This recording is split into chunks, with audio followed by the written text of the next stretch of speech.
Okay, so we know that I love to talk about ace stuff.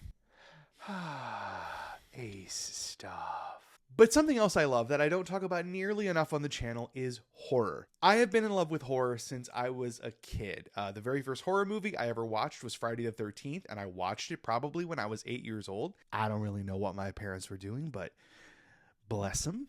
And ever since then, I have been in love with the horror genre, particularly slashers, particularly those slashers from the 70s and 80s. Horror films, particularly slashers for me, are very much like comfort food. When I sit down to start to watch any of my favorite slashers from the 80s, I know what I'm gonna get. There is something very predictable, something that is very comforting about knowing that I'm gonna see a group of innocent young people in the woods or something get systematically butchered in increasingly wild ways by a mysterious masked assailant who can appear in multiple places at once and also seems to be able to walk slowly faster than they can run. So in this video, I thought I would combine my two big loves, ace stuff and horror, and talk about some of my favorite horror icons and whether or not I think they are ace or allo. Jump scare! Sorry.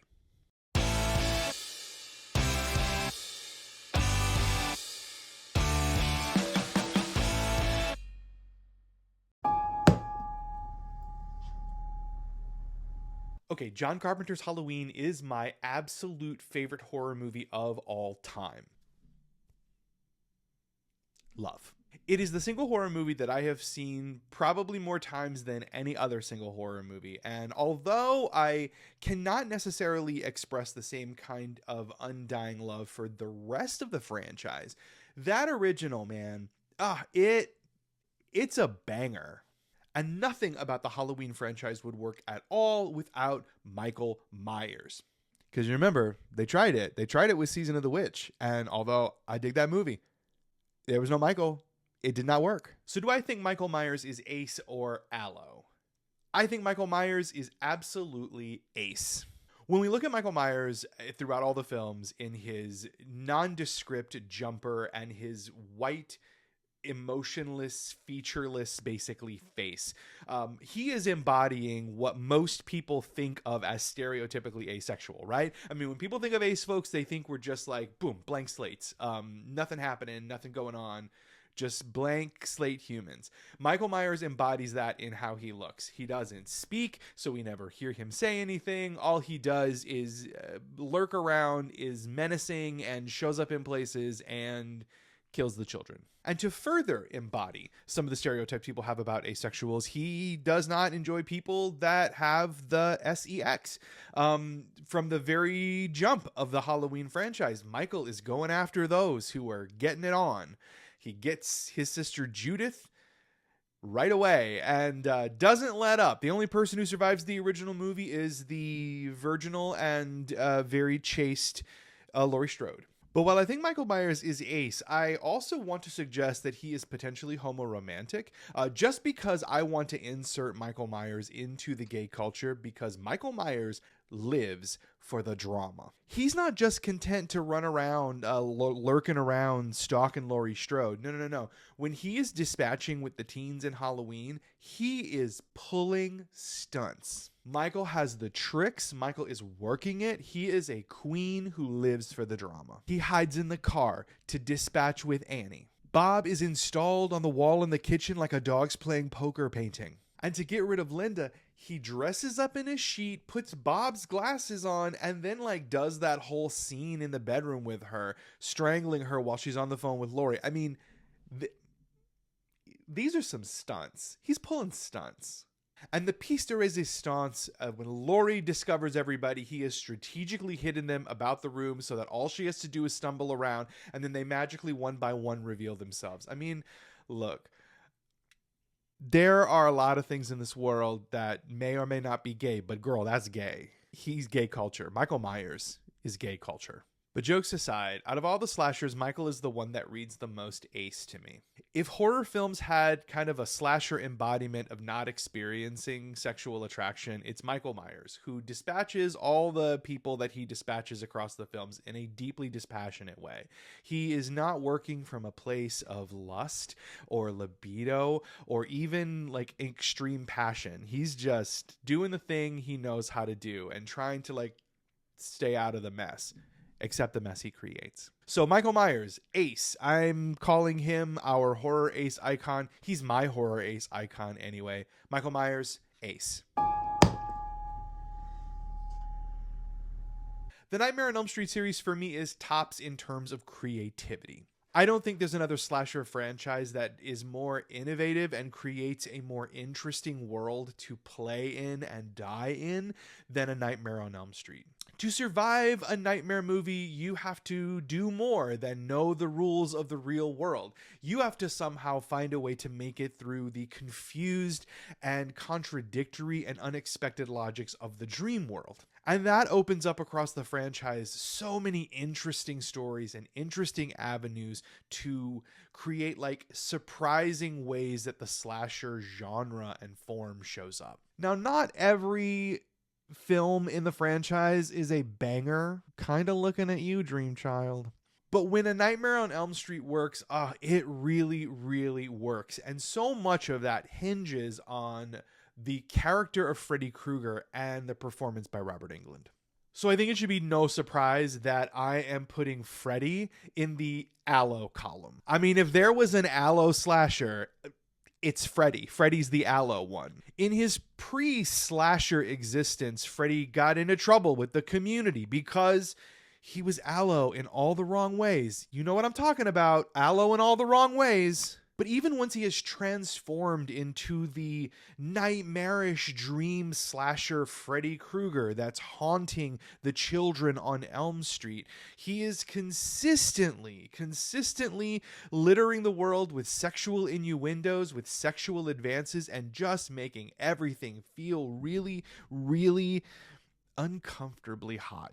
I have to argue no further than the tongue phone from Nightmare 1. But I have to give Freddy some credit for being kind of a bi icon, because as a big Allo slasher, he's not being very picky about the gender of the children that he's dispatching with. No, he's like getting them all. Nancy and her friends and poor little Johnny Depp in that bed, like everybody's getting it. And when you think about Nightmare 2, Freddy's Revenge, where he goes after Jesse. Oh, Jesse. Oh, gay little Jesse. He creates in Nightmare 2 the gayest slasher film ever. There's the murdering with the towels in the shower. There's going to like a literal leather bar. Look, sorry friends, but there is nothing ace about Freddy. I can't even twist things to make him a sex favorable ace person. No. Freddy is definitively Allo.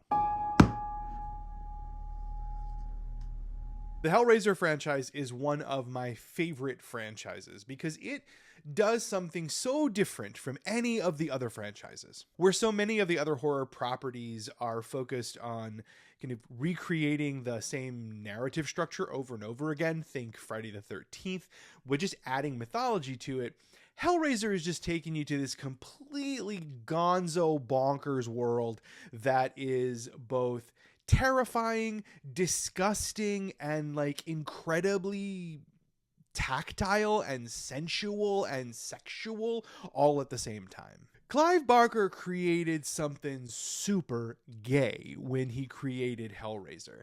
No. Hellraiser is doing something more than being super gay. Hellraiser is super queer. Hellraiser talks about bodies and want and desire and relationships and love and sex and the many ways in which we distort all of those things in such like sensual and complicated ways. Like beyond gay, Hellraiser is hella queer. And at the center of this franchise is Pinhead, who among the horror icons and among the slasher type figures that sit at the center of franchises, Pinhead is the queerest of them all. And for my money, Pinhead is absolutely, definitively Ace. Now you may be saying to yourself, now hold on, friend, we're talking about like some real kinky queer stuff going on in Hellraiser. And I'm like, yes, I know. Very well aware. And that is exactly why I'm putting Pinhead in the category Ace. Pinhead is out there showing up for the sex repulsed ace kingsters in the world. And for that, I salute you. Pinhead isn't following the same pathway as like our friends Freddy Krueger, who are like chasing children down and trying to like dispatch them in weird and increasingly messed up ways. No. People come to Pinhead. They find him. If they open the lament configuration, Pinhead's like, okay, all right, we're going to play. And it's all done. And there's no arguing. There's no negotiation. It's just done. You show up in Pinhead's world, and I mean, Pinhead's going to do what Pinhead's going to do. And what Pinhead is going to do is really deeply unpleasant. Unless you get a lot of pleasure in it, which, no kink shaming here. Every time I watch the Hellraiser franchise, I am just so struck by how Pinhead connects in my brain to folks who are sex repulsed ace, or just ace in general, but who are very much into kink. There is nothing about what Pinhead is doing that is connecting to a world of sex or sexual desire or sexual pleasure or sexual attraction. Pinhead is just there for the torture, and the pleasure that is happening, the pleasure that Pinhead is feeling, and the pleasure that Pinhead is delivering. Honey, it's all about the kink. There's not going to be anything like, we're not going to be doing anything with like parts and pieces unless you become parts and pieces, which that happens. But in Pinhead's world, it's not about the parts and pieces. It's just about the pain. And like, I know a lot of kinksters out there who'll be like, yeah, I get it. I hear what you're putting down, Pinhead. As much as I love Michael Myers as an ace icon, I think like Pinhead is really serving it for the incredible possibilities of ace folks. That ace folks are not confined to be that blank slate that people assume that kind of Michael Myers represents, but Pinhead is showing us the full spectrum of what ace people can be. Ace people can be full on wild kinksters. Now, I hope that ace people aren't going quite as far as Pinhead is going. Like, friends, maybe not that far. But yeah, ace icon, Pinhead, here for it. There are, of course, many other horror icons that we could choose Ace or Allo for, but I just picked my favorite 3 for this video. If you'd like to see more content like this, you want to see other horror icons, let me know in the comments that you'd like to see more, and let me know which icons you'd like me to weigh in on. Horror has always been my go-to genre, my comfort genre. I know that if I put on a horror film, no matter how good or bad it may be, I'm going to leave the experience feeling like connected to something that I love very much, and something that brings me a lot of joy and brings me a lot of comfort. Part of that, I think, is that in horror stories, I always can see some version of the story of queerness. Both in those who survive, stories of fighting the monster, fighting the bad guy, overcoming great obstacles, and being resilient and surviving in the end. And also through the eyes of the slashers and the monsters, feeling what it's like to be queer and hated in the world, feeling like the world sees you and the way you exist as a monster. Horror provides both of those lenses, the lens of resilience and the lens of monstrosity, to relate to see yourself. And that's something I always deeply appreciate about horror, and why I will always say that horror, to me, regardless of the story, feels very, very queer. Hope you enjoyed the video. If you would like to hear me talk more about horror, I would love that. Let me know in the comments, and I will see you soon in another video. Bye.